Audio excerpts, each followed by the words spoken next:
From KC24, your local election headquarters, with your host, Alexan Balakian. This is Sunday Morning Matters. Good Sunday morning to you. Thanks for joining us. I'm Alexan Balakian. You can always join the conversation at Real Alexan. Use the hashtag Sunday Morning Matters. Along the way, former Fresno mayoral candidate Henry Pereira's new role for high-speed rail. And his Measure P headed to the state Supreme Court. Fresno BHC President Sandra Celadon also in studio. But first, the homegrown political ad sweeping the nation. This is the face of socialism and ignorance. Does Alexandria Ocasio-Cortez know the horror of socialism?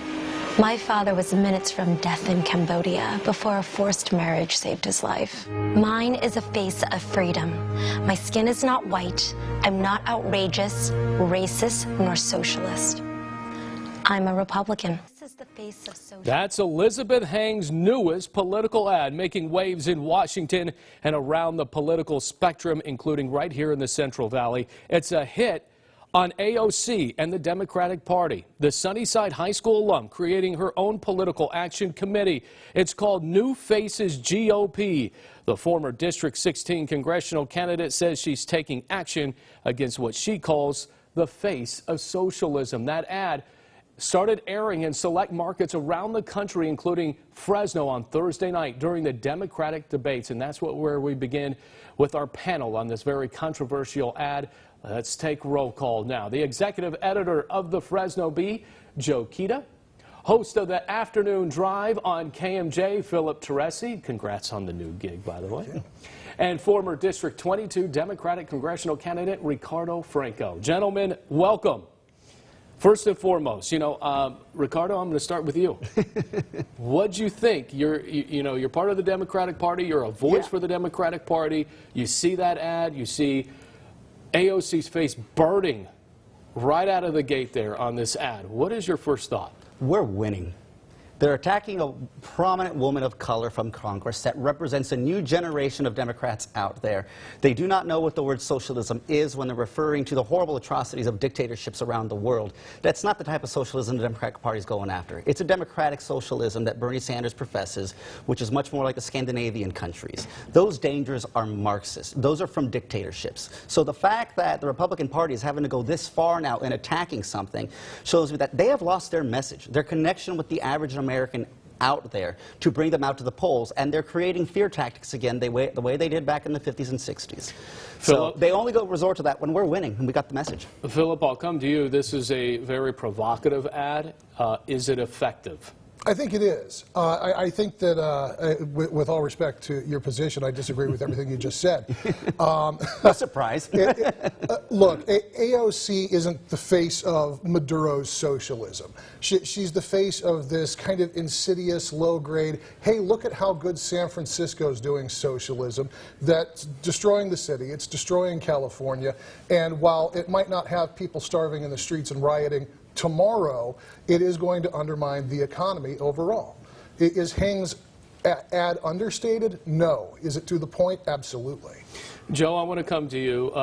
You're the head of a major publication. Would you run this ad on your newspaper? Well, I mean, I think there's no doubt that it's a provocative ad, but, she certainly has a right to have her opinion and to, create this ad. I mean, obviously, it's kind of outrageous to think that it's trying to equate AOC's brand of socialism with the Khmer Rouge. I mean, obviously, two completely different systems. I mean, that's obviously communism.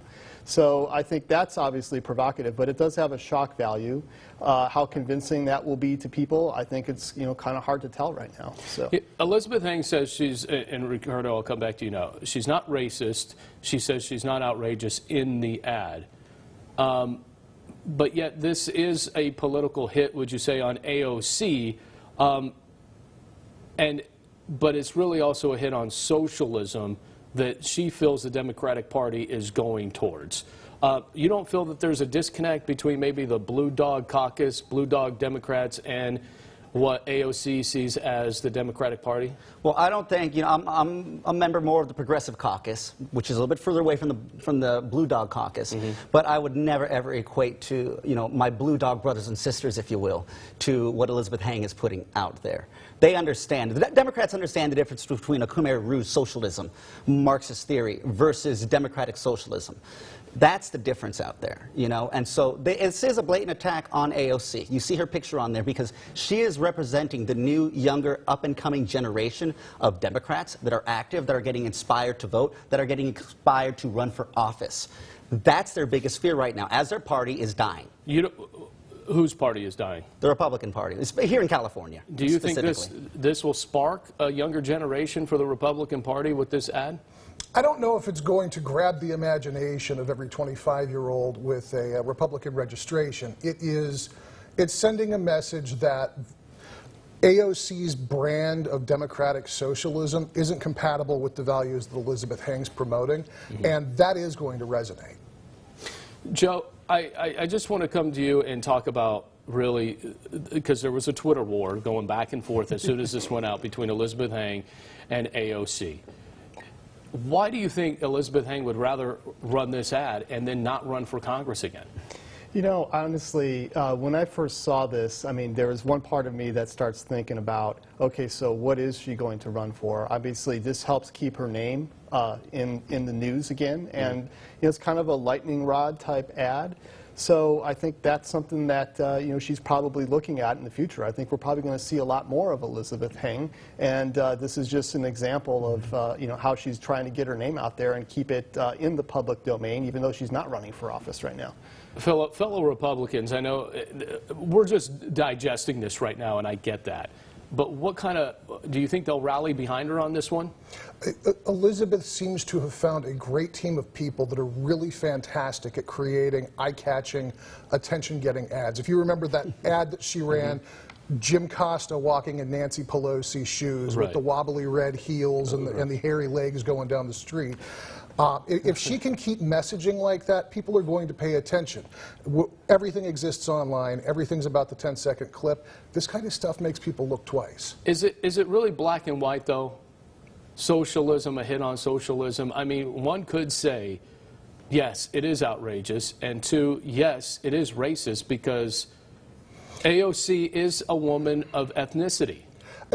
And so is Elizabeth. I think that automatically going to racism every time two people disagree that don't happen to have the same complexion is a terrible mistake. This isn't about AOC's race. It's about her politics, and her politics stink. Come back with that. I mean, he says her politics stink. This is a way to get maybe the message out there for a younger Republican Party. You say from the start that the Democratic Party is winning when you see things like that. But that doesn't seem to be taking shape in the Oval Office right now. No, the Oval Office, that's a symptom of the Democratic Party, right? The Democratic Party is also evolving and it is growing. And here in California, we are very strong, right? I tell people all the time, as Democrats, we fight with ourselves because there's nobody else to fight. Republicans are now third-party status, right behind independents or no-party preference. So on the national stage, California leads, the country follows. I think that's what we're seeing in this. Rather than actually go and talk about policies and kitchen table issues, they want to attack specific people within the party, make enemies out of them the way that they did with Hillary Clinton, and that's going to be their effectiveness going forward. I don't think that's a winning message for young people. There's way too much out there that's discoverable on social media. AOC's got the same platform now that she can fire back from. Few seconds here. Good ad, bad ad? Oh, gosh. I mean, as a journalist, for me, it's hard to make that determination. But I think if she was looking to get attention, it was effective. Agreed. It's a great ad. It just shows you how much we're winning on the Democratic side. All right. Well, you all agree on one thing. It's a great ad. There you have it. Don't worry. We're going to have a lot more from you gentlemen, including much more on Allison Weir's appearance in Clovis later this week. And we'll have that on Sunday Morning Matters Extra. You can find it on yourcentralvalley.com. Up next, more political.